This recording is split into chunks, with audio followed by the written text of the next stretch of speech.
Olá pessoal, boa noite. Sejam bem-vindos à nossa live de hoje. Olá. Hoje nós vamos conversar sobre dificuldade de memória, lapsos de memória, esquecimento. Vamos conversar sobre o porquê que a gente esquece algumas coisas, qual a dificuldade que nós adultos temos, os adolescentes e as crianças também. Então hoje vamos falar sobre memória, ok? Se você tiver alguma dúvida, quiser perguntar alguma coisa, sintam-se à vontade, tá? Deixem aí nos comentários ou mandem mensagem no inbox que eu respondo também, ok? Então enquanto o pessoal tá chegando, muito boa noite para todo mundo. Sejam bem-vindos à nossa live. Quero agradecer o Portal Me pelo espaço. Obrigado pela oportunidade de trazer aí conteúdos falando sobre neurodesenvolvimento, sobre neurociências, neuroaprendizagem. Então, saber um pouquinho como é que é o funcionamento do cérebro e o que ele pode nos ajudar nas nossas rotinas do dia a dia. Tá? Então eu vou me apresentar enquanto o pessoal está chegando. Eu sou Viviane Gomes, sou neuropsicopedagoga, especialista em neurodesenvolvimento infantil. E venho aqui quinzenalmente no Portal Me trazer informações para vocês sobre essas questões da mente, vamos dizer assim, tá? Então sejam todos bem-vindos, boa noite pessoal que está chegando. Eu vou começar a conversar com vocês falando um pouquinho pra gente saber, né, por que eu tenho uma dificuldade de memória, por que eu tenho muitos esquecimentos ao longo do dia, o que eu posso fazer para dar uma melhorada nisso, ou se eu tenho que buscar um profissional, uma ajuda profissional, que ajuda, né, profissional que eu preciso buscar, que profissional que faz diagnóstico. Então, tudo isso nós vamos conversar rapidinho na nossa live de hoje, ok? Se vocês tiverem alguma dúvida, podem escrever e deixar aí nos comentários, ok? Bom, quando a gente fala de memória, existe uma área do nosso cérebro que é responsável pelo armazenamento. Então, vamos pensar como se fosse uma caixinha, né? Dentro do nosso cérebro existem várias caixinhas, vários compartimentos, e um deles é responsável pela nossa área da memória, tá? Então, a parte da memória que tem aí dentro do cérebro de cada um de nós, ela é responsável por ativar as nossas lembranças. Então, ela guarda as nossas lembranças e ela ativa as nossas lembranças. E aí dentro dessa caixa existem divisões, existem outras caixinhas. A memória em si ela é dividida em alguns outros tipos de memória, vamos dizer assim, subtipos de memória. Então eu tenho a memória de curto prazo, eu tenho a memória de longo prazo, eu tenho a memória visual imediata, tenho a memória visual tardia, tenho o que mais? Tem tanto de memória. Enfim, tem algumas memórias aí que nem sempre a pessoa consegue ter acesso a todas elas. Tá? Então, às vezes a pessoa tem uma dificuldade de memória pontual, mas para, por exemplo, assuntos que aconteceram na hora ou naquele dia. Então, ela não consegue se lembrar do que aconteceu, pelo menos assim, né, no período da manhã ou da tarde, chega de noite, ela já não lembra o que aconteceu, ela não lembra o que foi falado, enfim. Tem pessoas que têm uma dificuldade de memória a longo prazo, então assim, ela não consegue se lembrar de coisas que se passaram muito tempo, né, ficou muito tempo sem aquela informação, sem uso, vamos dizer assim, e aí ela tem um sério problema de conseguir lembrar as coisas de com um intervalo de tempo muito maior. Então existem aí esses tipos de memória, vamos dizer assim, essa divisão dentro da nossa memória, e aí cada um de nós, né, estamos sim aptos a conhecer e saber quais são elas, e aí dentro delas a gente conseguir se organizar Então, se eu sei que, por exemplo, a minha memória de curto prazo, ela é a que fica mais comprometida para mim em relação ao meu trabalho, em relação aos meus estudos, em relação ao meu dia a dia. Nós vamos falar sobre o dia a dia e os lapsos de memória, o que isso atrapalha na nossa rotina diária. Então, se eu sei, por exemplo, né, que é esse tipo de memória que está me afetando, que está dificultando esse meu aprendizado ou eu lembrar das coisas, eu começo a fazer alguns treinos, algumas atividades que me ajudem a ter essa memória de curto prazo mais eficiente, mais eficaz, tá? Porque, como a gente sempre fala nas lives, o cérebro é um órgão extremamente capaz de se adequar e se readequar a situações, a informações. Nosso próprio cérebro se organiza, se reorganiza dentro daquilo que é preciso, né, para o nosso corpo funcionar.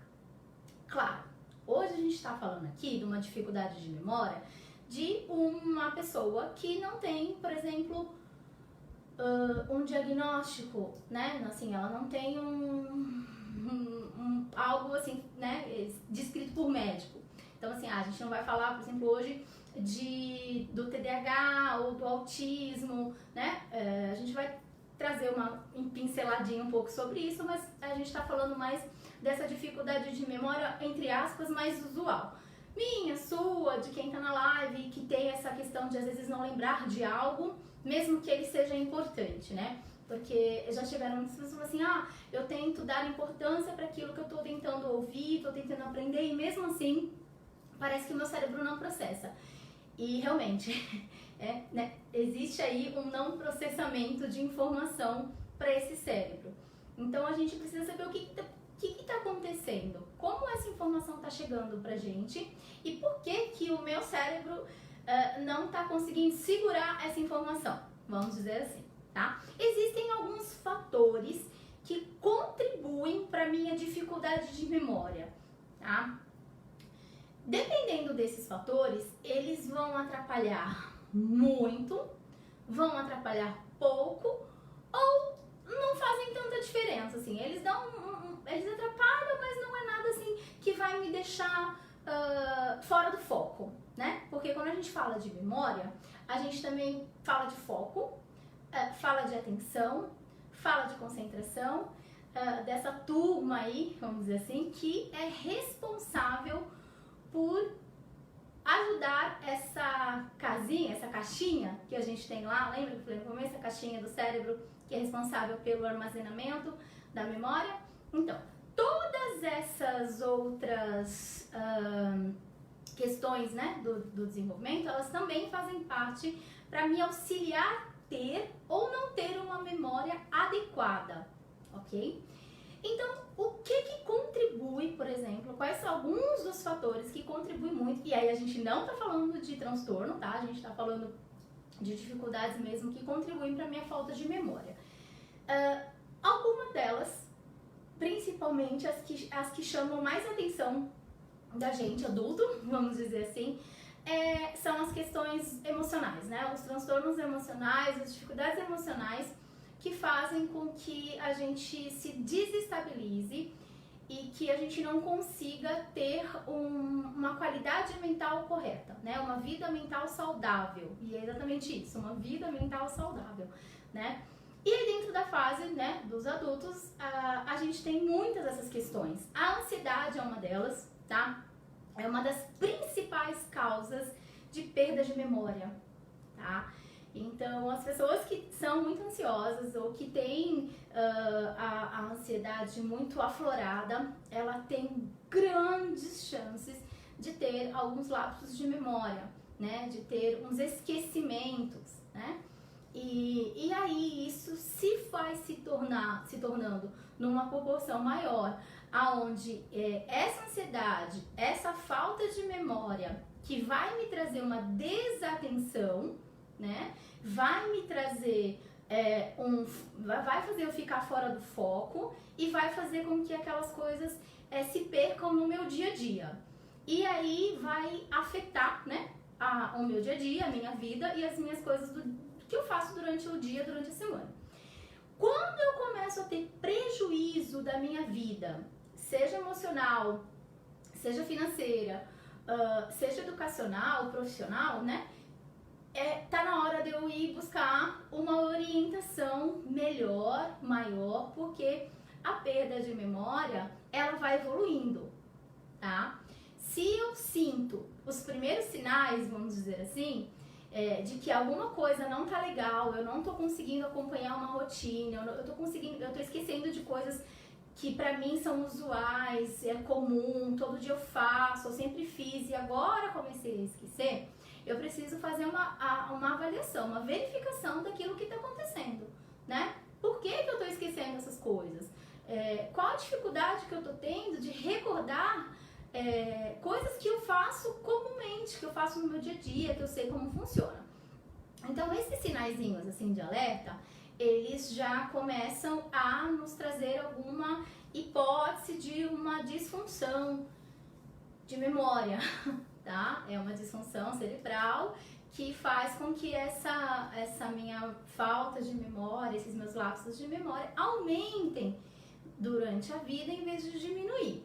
Então, quando eu começo a perceber que esses lapsos de memória, esses esquecimentos, né? Mesmo que pequenininhos, assim, mas que são corriqueiros, que são simples, quando eles começam a afetar de maneira significativa, assim, né? De uma forma muito forte, começa a afetar as minhas atividades diárias, o meu dia a dia, eu preciso ficar atento e preciso sim buscar um auxílio, uma orientação.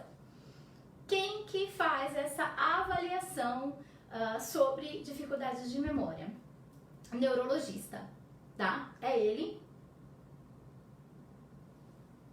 É o neurologista que vai fazer aí uma avaliação dessa sua capacidade ou disfunção em relação à memória, né? E vai te avaliar ali. Então ele vai conseguir fazer essa avaliação, né? Para saber se você tá com alguma questão mais grave, vamos dizer assim, em relação à memória, armazenamento, organização de lembranças, ou se é algo mais pontual, mais específico, algo que de repente numa sessão de terapia, num tratamento ou para controlar a ansiedade, e aí a psicologia, a psicoterapia ajuda bastante, ela faz um papel muito forte nessa questão. E aí fala pra mim, mas psicólogo vai trabalhar com dificuldades de memória? Se ela for de fundo emocional, né, vai trabalhar a memória. Por quê? Porque a psicoterapia, né, o psicólogo, ele vai trabalhar com você o seu nível de ansiedade.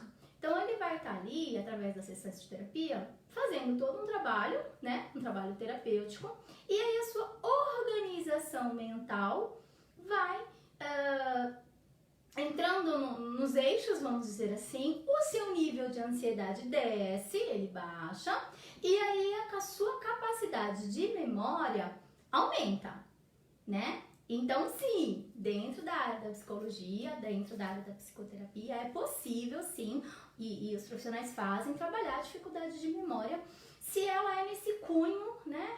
Se ela é de fator emocional. Então, a ansiedade é uma delas, tá?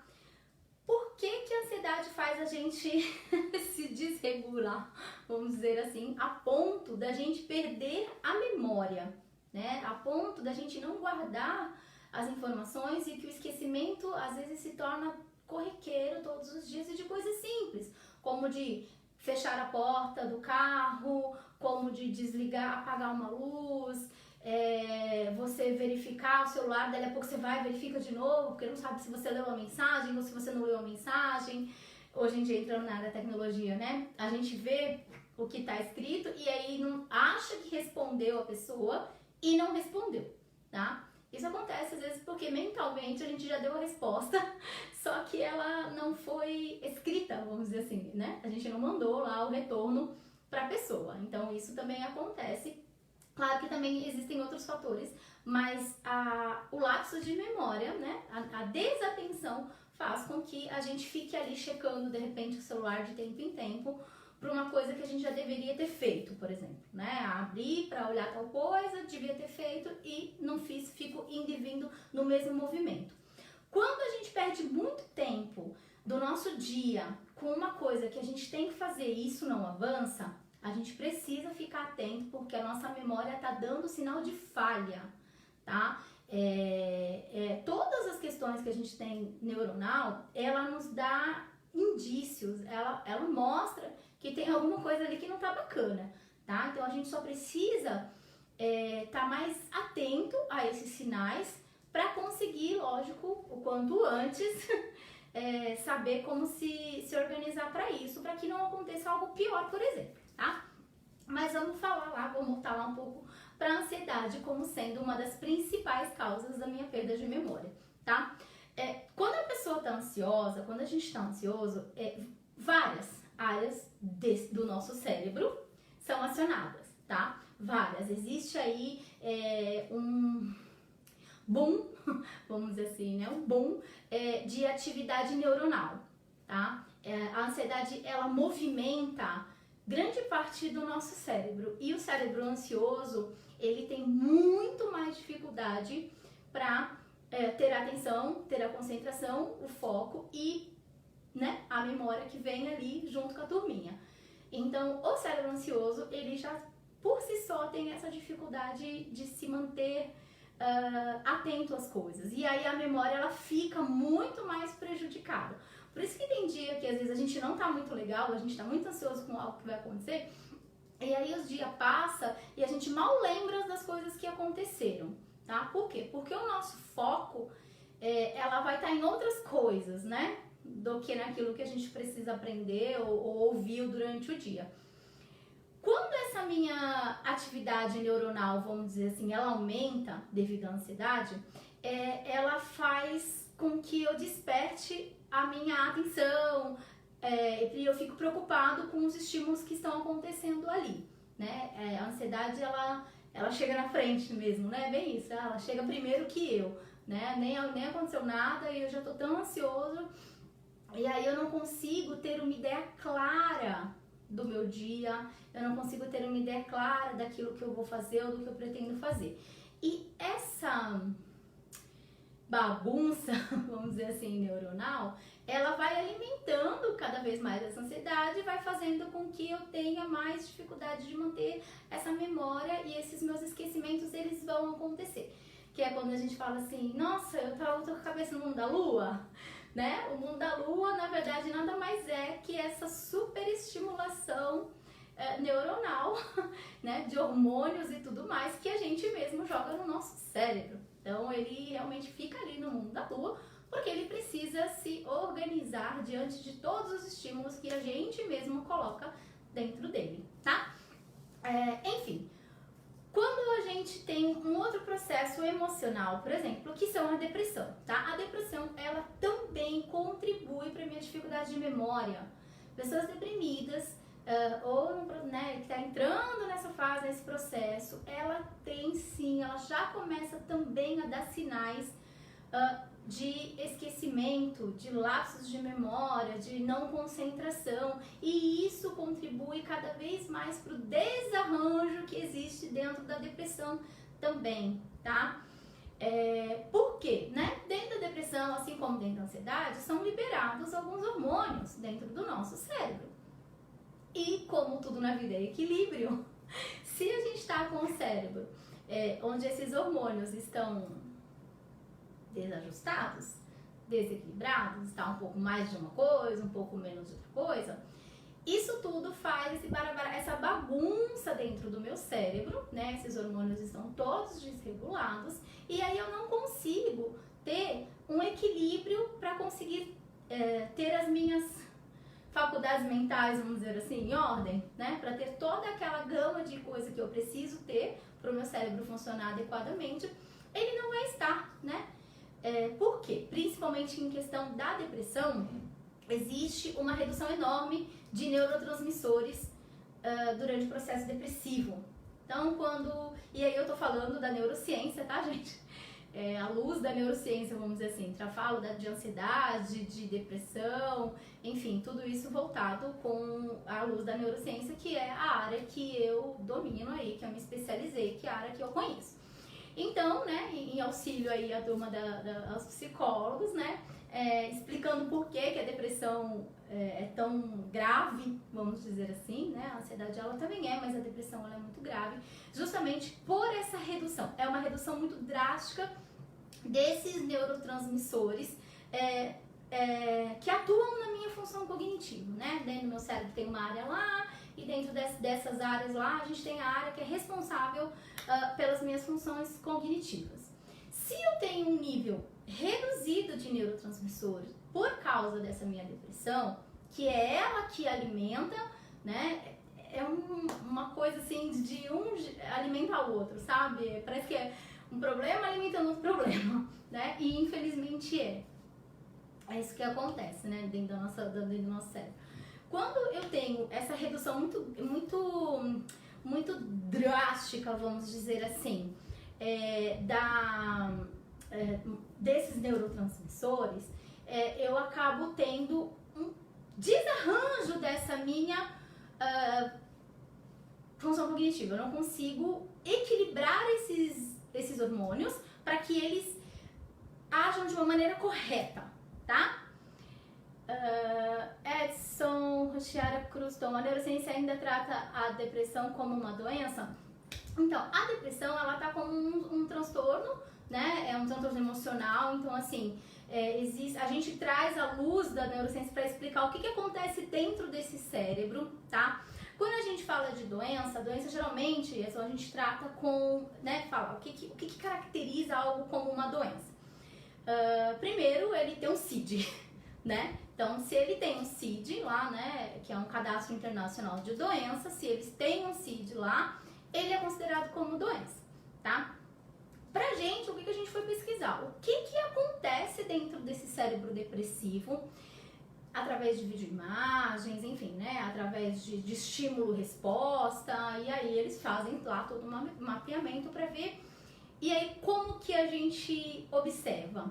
Através dos níveis de hormônio. Então, vê lá se a noradrenalina, a dopamina, a serotonina, como que tá o nível de hormônio dentro desse cérebro diante desses quadros, de quadro de depressão, de quadro da ansiedade, enfim.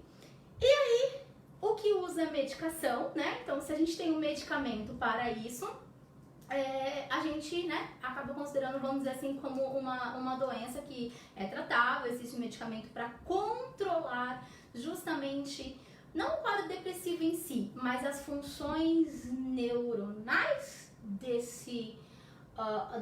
dessa questão. Aí, né, sim, a gente tem a questão da medicação que vem para regular esses hormônios dentro do cérebro depressivo ou dentro do cérebro ansioso. Tanto que a gente tem os ansiolíticos, os sedativos, os antidepressivos, né? Que também são fatores, gente, que contribuem para essa dificuldade de memória, né? Então, às vezes, o uso muito prolongado ou o uso inadequado da medicação, né?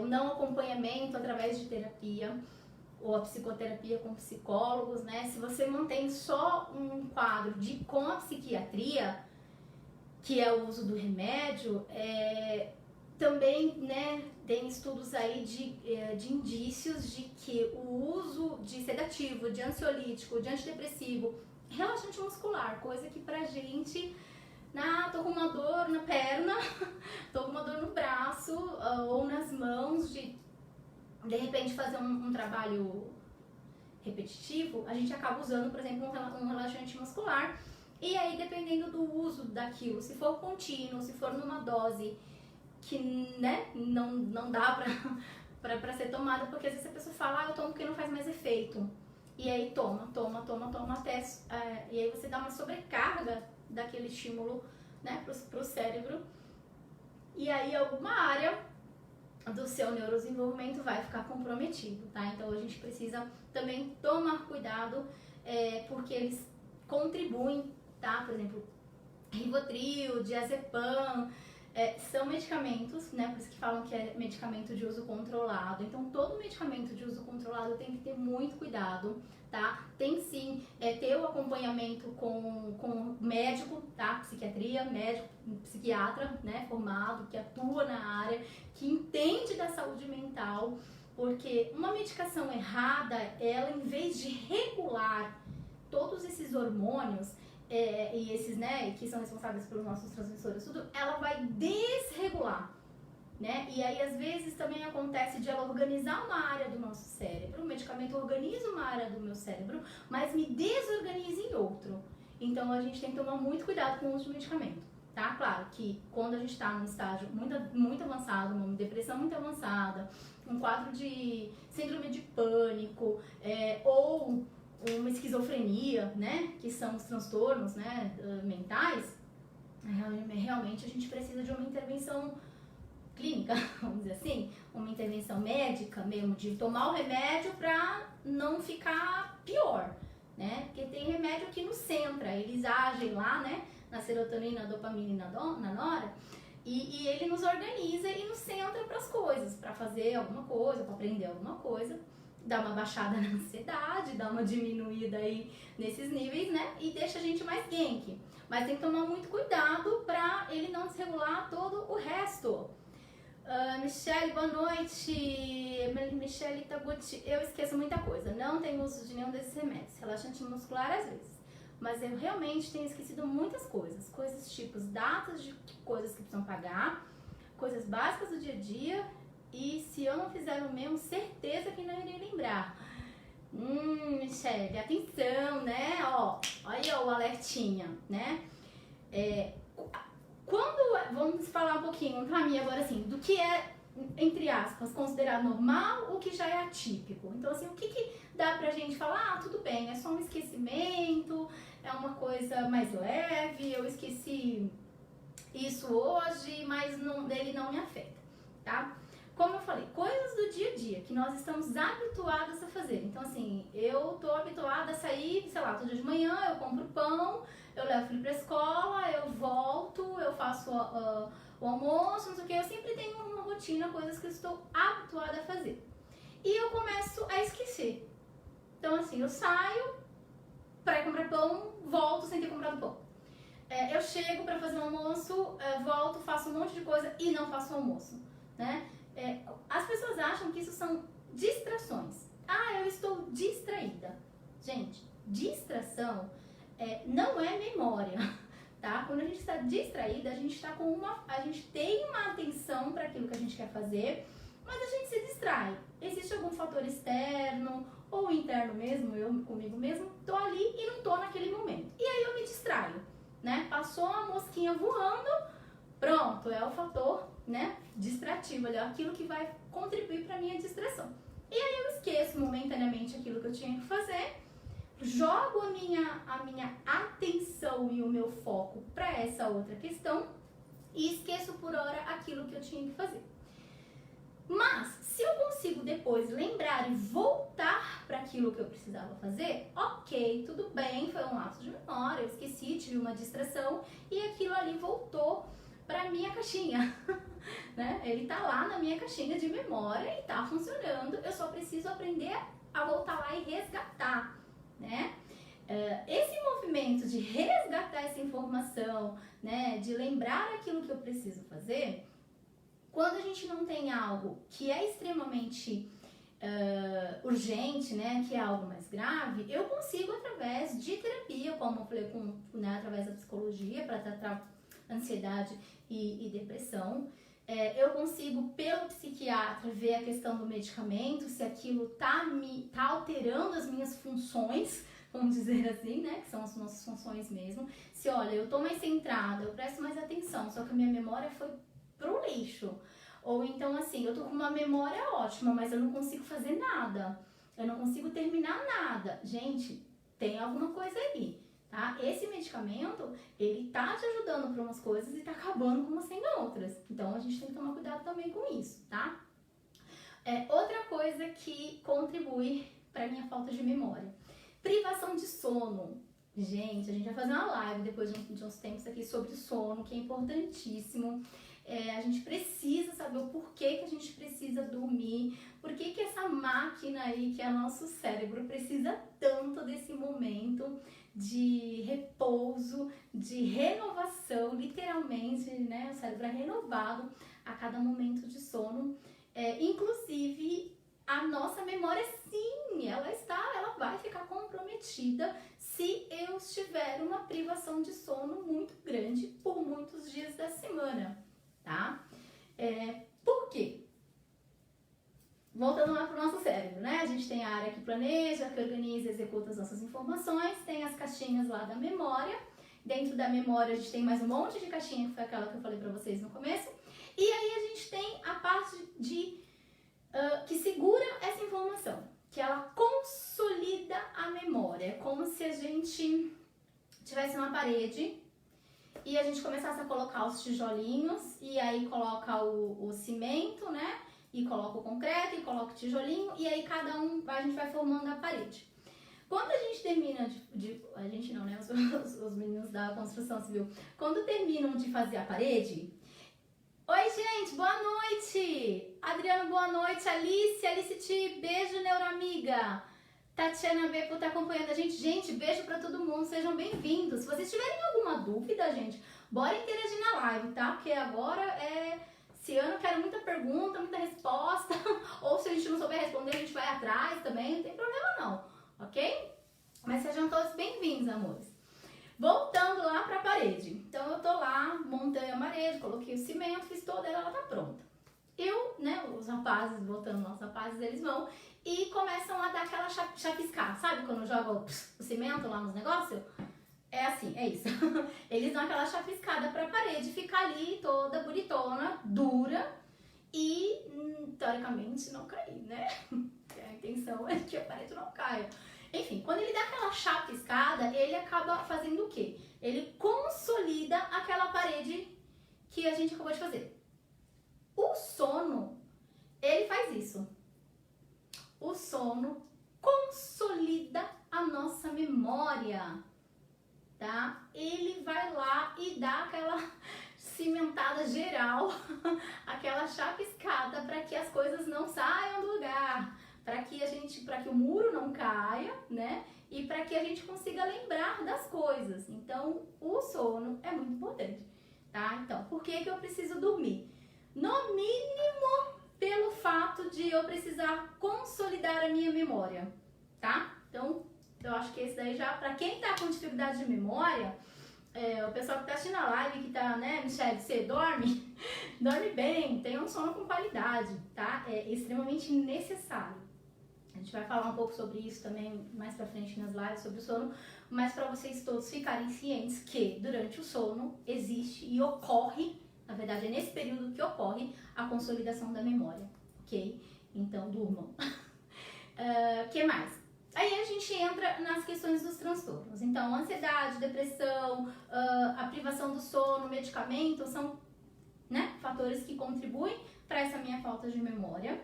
Claro, se eu tenho um dia muito agitado e, por exemplo, uma rotina desestabelecida, ela também contribui para minha memória ser mais ou menos, tá? Por quê? Quando eu não me organizo no tempo e espaço, quando eu não consigo saber o que eu vou fazer, por que eu vou fazer, aonde eu vou fazer, com quem que eu vou fazer, eu abro muita margem para a informação e os estímulos externos, né? E aí os fatores distrativos, de novo, né? A mosca passando, a borboleta voando, enfim, né? A gente acaba abrindo margem para que esses fatores atrapalhem o nosso pensamento, o nosso dia a dia.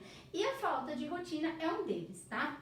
O uso de memo é altamente indicado, só que ele é algo paliativo, né? Tem coisa que você vai ter tempo de sentar, escrever e guardar lá a informação que você precise, tudo bem, mas não é algo garantido, não é algo que você vai ter acesso, por exemplo, a não ser que você ande com um bloquinho de anotação e aí tudo que acontece no seu dia você sai anotando, né? É possível? É viável? Talvez nem tanto, né? Talvez seja mais difícil a gente conseguir se organizar dessa forma. Claro que para um momento que a gente precisa resolver ali, que tem que ser na hora, tudo bem, né? Realmente, a gente acaba tendo esse escape, essa segurança que é através do memo.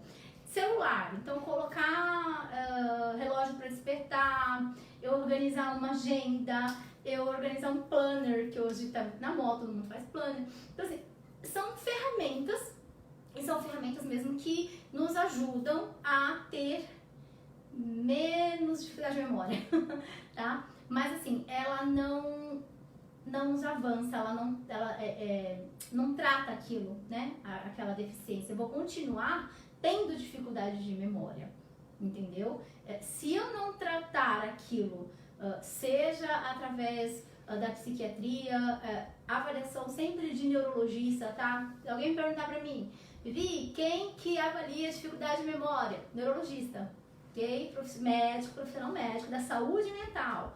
Então, ele que está apto a fazer toda uma avaliação, né, sobre uma avaliação neurológica e vai dizer ali se tem ou se não tem alguma questão de memória presente dentro do indivíduo, dentro daquela pessoa, tá? Mas a gente já consegue aqui ter uma ideia. Então, a ansiedade, a depressão, quando a gente tem muita privação de sono, depende do tipo de medicamento e a quantidade do uso, desregula sim a nossa função de memória, então a nossa disfunção neuronal ela vai acontecer, tá? E aí a gente tem os transtornos. Então, o TDAH, que é o transtorno de déficit de atenção e hiperatividade, ele age dentro dessa área do cérebro de uma maneira que desregula a nossa atenção, tá? Então, é comum, né, alguns portadores, né, algumas pessoas que estão dentro, que têm o transtorno de déficit de atenção, ou só a hiperatividade, ou só a atenção, enfim, terem essa parte do cérebro comprometida. Então, a caixinha que é responsável pela memória, ela já tem um comprometimento aí, porque as informações chegam e ficam um pouco bagunçadas, vamos dizer assim, né? Embaralhadas aí dentro desse cérebro, mas é porque é um cérebro que já tem um transtorno do neurodesenvolvimento, tá? Nesses casos, terapia, psicoterapia, medicação, psiquiatria, vai depender muito do grau de evolução dessa falta de memória, né? E do que está afetando na vida da pessoa, né? Aí precisa de uma avaliação mais completa e de repente um tratamento mais completo com vários profissionais para tentar ajudar, né? Nesse sentido. Que mais, gente? Alcoolismo. Mas é só de vez em quando. O povo fala assim, né? Bebi, não lembro. Bebi, não lembrei. Bebi, não lembrei. Tem o seu fundo de verdade, vamos dizer assim. A pessoa fala, bebeu e fica falando que não lembrou das coisas porque tava bêbado, né? Ou não lembra o que aconteceu na balada, enfim. Não tão errados, de uma certa forma. Existe sim uma alteração neuronal que acontece por causa do uso de álcool, né? Seja ele numa dose muito grande, durante um evento, durante uma noite, durante um dia, ou seja pelo seu uso prolongado, tá? Então, sim, o uso de álcool contribui para essa minha dificuldade de memória, tá?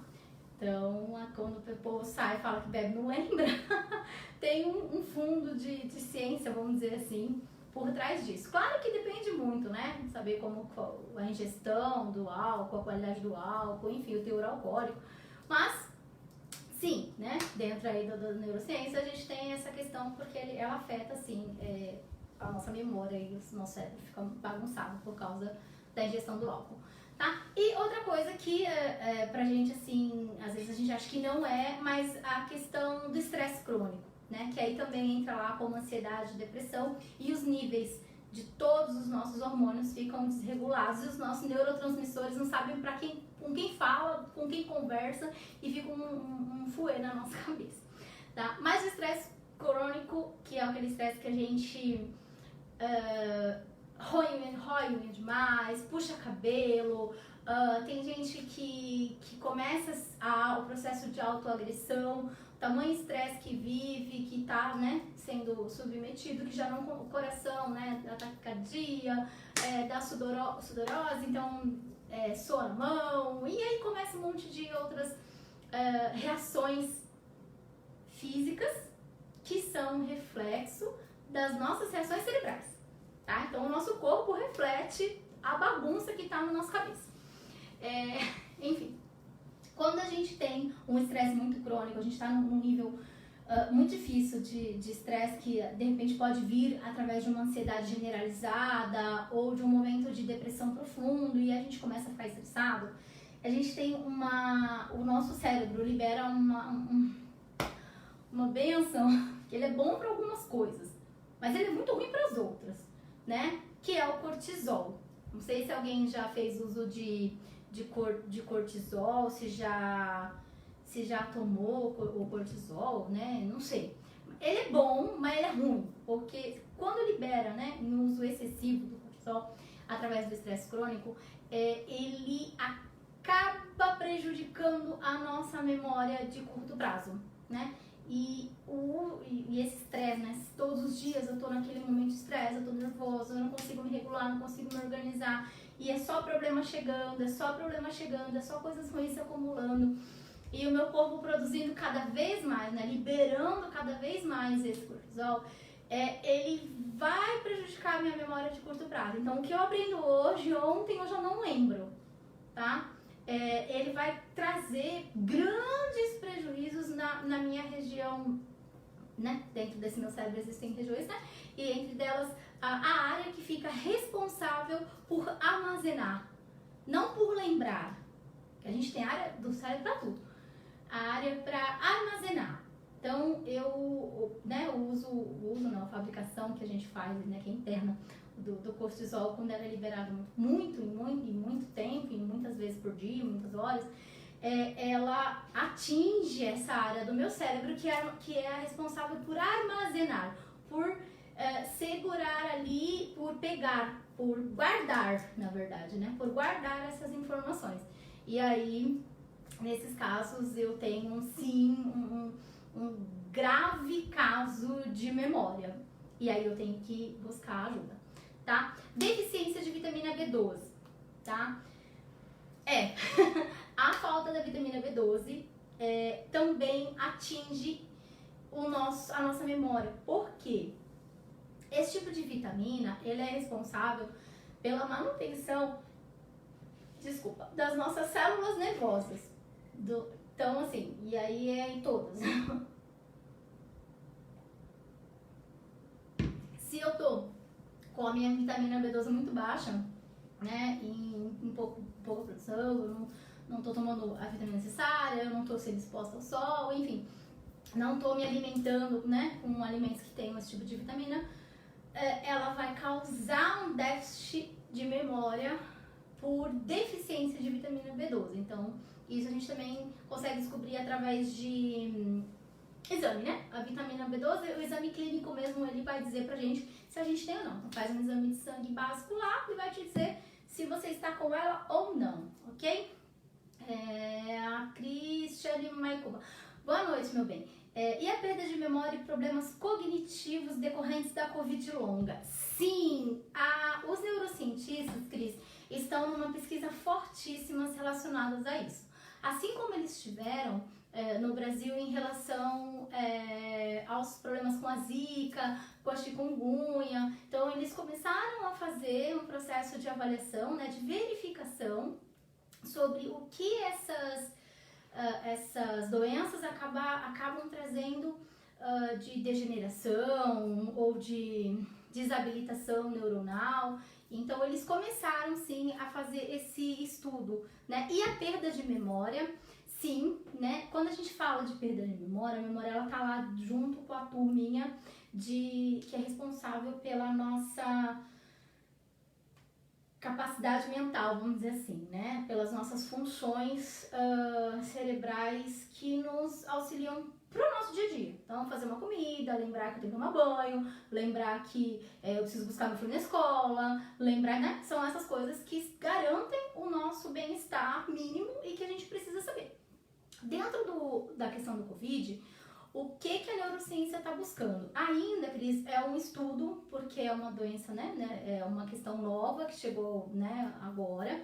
Mas sim, ela está trazendo prejuízos muito sérios, né? Não são todas as pessoas que pegaram o Covid, que tiveram esse desastre, porque tem pessoas que até a questão motora foi atingida. Então, assim, veio de tal forma dentro do cérebro que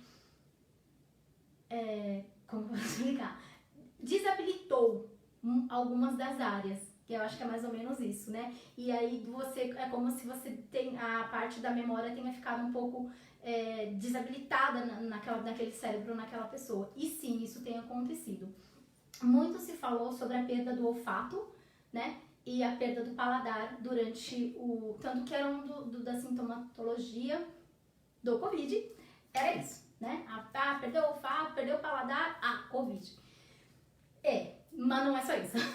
Né? A gente tem áreas do cérebro também que são responsáveis por essas funções, e aí o Covid veio e fez um estrago muito grande, né? E realmente, devido principalmente à Covid longa, ela deu uma desorganizada, né, nessas áreas, sim, e isso a neurociência está em estudo, Cris, mas isso não é em conversa, não, é verdade, é fato, tem acontecido, ainda estão em estudos do porquê, né? Algumas pessoas, depois de um tempo, conseguiram ter essa reabilitação dessas funções cognitivas, dessas funções neuronais, elas conseguiram voltar. Teve pessoas que não conseguiram voltar e que ainda depois de 1, 2 anos, eu não sei quanto tempo é o teu caso, mas depois de 1, 2 anos ainda tem essas questões comprometidas por causa da Covid, sim, tá? Então hoje a gente sabe que os riscos, vamos dizer assim, né, pelo menos até então das cepas que chegaram depois do Covid, os riscos já não são tão comprometedores.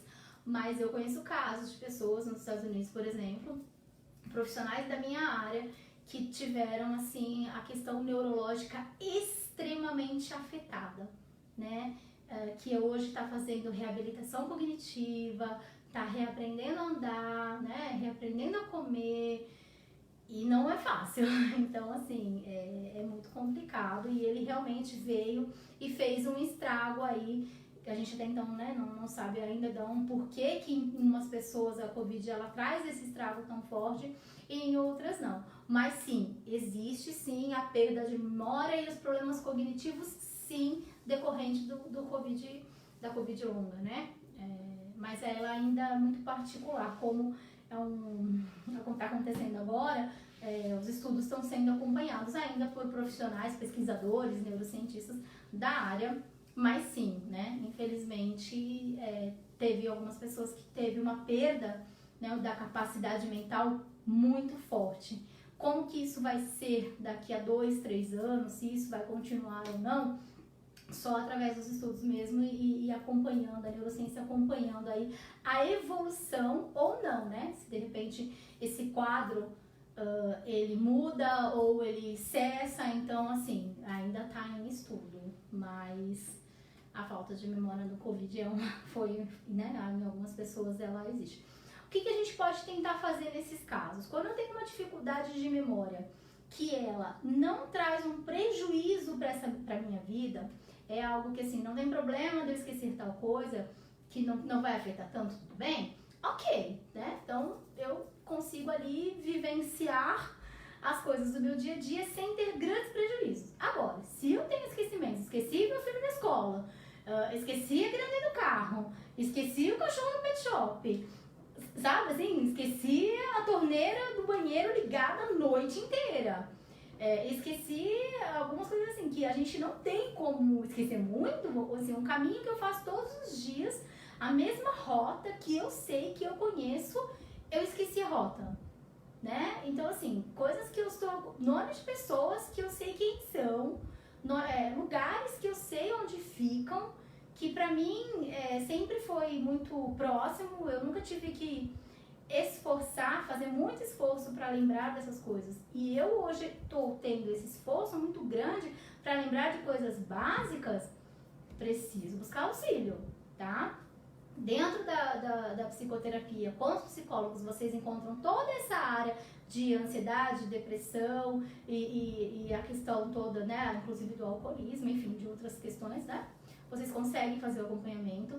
Se eu preciso do uso de medicação, eu vou buscar um neurologista, vou buscar a psiquiatria para me auxiliar com isso, mas eu tomar um pouco de cuidado com os remédios, lembra?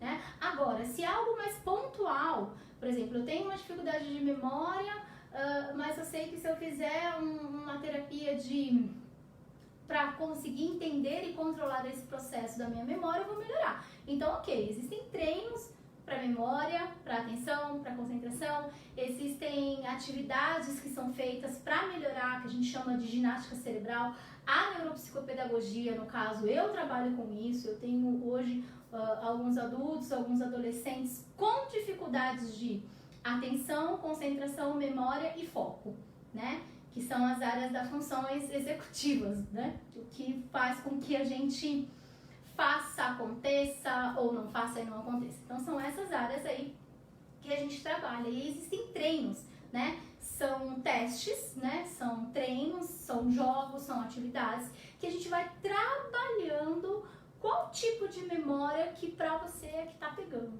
Nossa, eu tô com dificuldade em tal memória. Só que antes disso, a gente faz uma avaliação. A gente faz uma anamnese para saber que tipo de memória que você tá com dificuldade.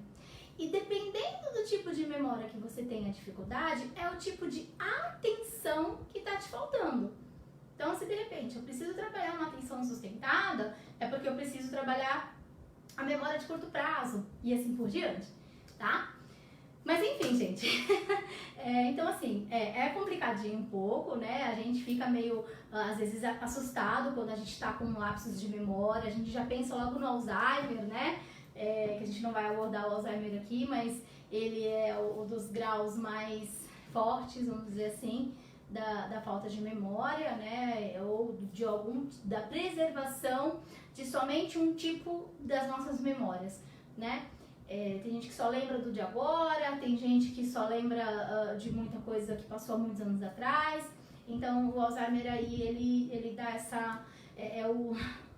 como vamos dizer, o ápice da questão da dificuldade de memória, né? Então, é uma situação um pouquinho mais complicada, mas também existem algumas técnicas, existem alguns treinos, algumas atividades para a gente ir fortalecendo essa memória, fortalecendo esse corpo, fortalecendo essa mente, né? Porque o cérebro é um músculo, gente. Assim como a gente treina na academia, a gente tem que treinar as nossas funções neuronais, a gente tem que treinar a nossa cabeça, o nosso cérebro, para melhorar a nossa qualidade de vida, ok? Então, se vocês puderem compartilhar a live, eu agradeço, porque às vezes tem gente que precisa ouvir, tem alguma dúvida, ou conhece alguém que está passando por esses problemas de memória, por lapsos de memória, por esquecimento, e aí de repente a live chega nela e é uma luz, né, em relação aos problemas que ela pode estar enfrentando. Gente, eu agradeço vocês pela presença. Na próxima quinzena a gente vai estar falando uma série de lives sobre dificuldades de aprendizagem. Então vamos falar sobre dificuldades de aprendizagem no autismo, nível 1, 2 e 3. Vamos falar sobre dificuldade de aprendizagem dentro do transtorno de déficit de atenção, dificuldades de aprendizagem dentro da trissomia 21, então a síndrome de Down, né? Essa semana aí que passou a gente teve o dia de conscientização sobre a síndrome de Down, então também vou falar sobre dificuldade de aprendizagem dentro da síndrome de Down. Vamos falar sobre dificuldade de aprendizagem em várias áreas aí, em vários transtornos do neurodesenvolvimento, porque é muito específico. Cada um dessas questões trazem uma dificuldade de aprendizagem, né, pontual ou mais específica. E a gente vai começar essas séries de lives aqui no Cordalmia. Então, na próxima quinzena, nós vamos falar sobre dificuldades de aprendizagem no autismo. Então, a gente vai começar no nível 1, 2 e 3, A, B e C, leve, moderado e grave, enfim. Não importa a nomenclatura, a gente vai estar trazendo para vocês o que acontece, quais são as dificuldades de aprendizagem em cada uma desses transtornos do neurodesenvolvimento, ok? E dia 2 agora, quero também já falar aqui que a gente vai ter, começa o dia da conscientização mundial sobre o autismo. Então, no dia 2 de abril, a gente faz sempre um movimento, profissionais do mundo, profissionais da área, né? Seja clínica, seja o pessoal da saúde, seja o pessoal da educação, a gente faz um movimento aí de conscientização do autismo. Então, estamos de azul justamente por causa disso. E nesse sábado, vocês vão ver um movimento aí, tanto da NeuroKids, quanto em outros espaços que trabalham com desenvolvimento infantil, falando bastante sobre o dia da conscientização do autismo. Então, você que é um neuroamigo, se você não for, segue a página da NeuroKids no Instagram, no Facebook, tá? Me adicione que a gente começa a trocar aí informação, sim. Nós vamos estar trazendo muitas questões aí nesse fim de semana sobre o autismo, ok? Gente, obrigada pela presença de todo mundo. Aguardo vocês na próxima quinzena aqui no Portal MIE para trazer dificuldades de aprendizagem no TEA, no autismo, ok? Boa semana para todo mundo e espero vocês na próxima. Boa noite!